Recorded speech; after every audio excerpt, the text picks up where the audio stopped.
Et ce soir, des chroniqueurs inclassables, incontrôlables, incorruptibles. Bon. Probablement. Ouais. Ça fait longtemps que personne n'a essayé. Moi non. D'accord. Essayez, on vous dira. Attends, je vais les présenter, ces chroniqueurs, avec Jeff. Bonsoir. Voilà, éternel errant des idées. Jean-Luc Godard, poète, peut-être, on sait pas. Voilà, il n'est pas là encore. Le Manuchon inconnu, fondamentalement politique ce soir. Mathieu et sa télé facile. On aura aussi Pétula, journaliste au front. Le pote à Gabi. Bonsoir. Également au comptoir de ses incertitudes. Et Lorenzo. Nul n'est besoin de le présenter. Ah, j'en suis tout émoustillé. D'ailleurs, parce que ça faisait longtemps qu'il n'était pas venu, Lorenzo, alors forcément... on croyait qu'on avait enfin... Nous, on l'attendait plus. On espérait qu'on pourrait piquer sa place. On pensait que, je sais pas, il avait déserté. Il avait été attrapé par les milices... non, Lorenzo déserte jamais. Non, le comité de censure, peut-être. C'est ça aussi, peut-être. Mais c'est le moment du pote à Gabi et de sa rubrique « On connaît la chanson ». Demain je viderai les poubelles pour pouvoir becter. Nettoyeur industriel, c'est mon nouveau métier.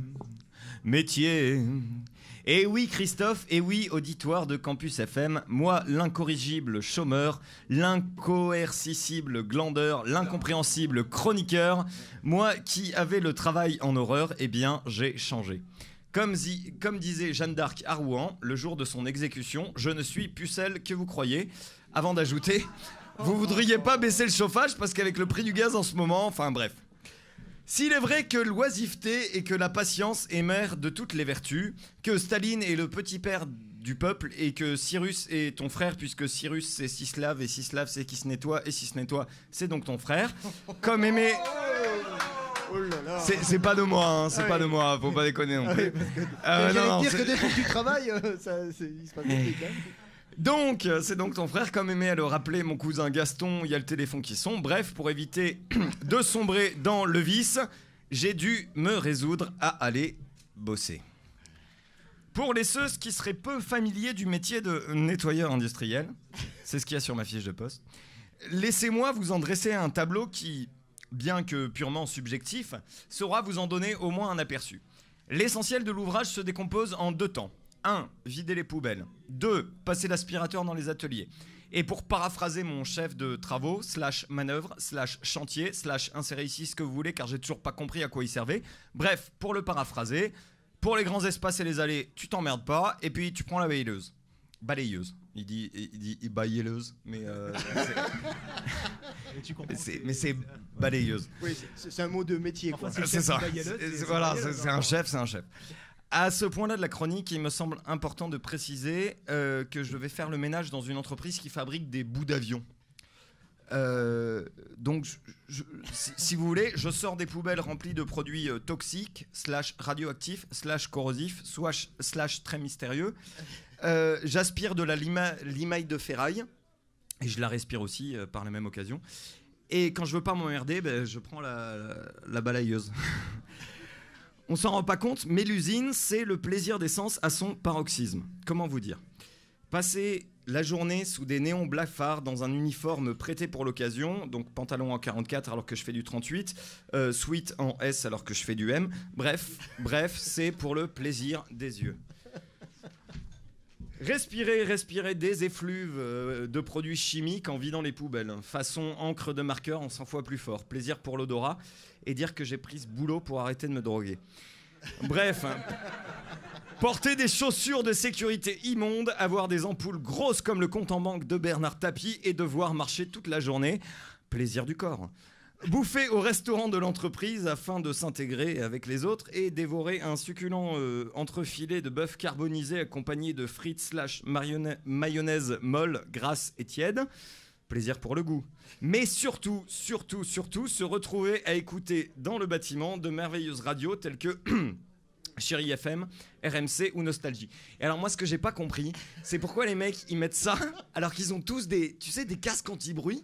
Et donc le seul qu'en profite finalement dans l'atelier, c'est moi. Bref, C'est le plaisir pour les oreilles. Cela dit, je dois leur reconnaître vraiment à ces radios-là qu'ils ont une playlist qui colle à l'actualité. Par exemple, Claude Guéant, la garde à vue et les tableaux vendus. Les juges et les lois, ça me fait pas peur. C'est mon fric, ça me regarde. Touchez pas à ma maille, wow.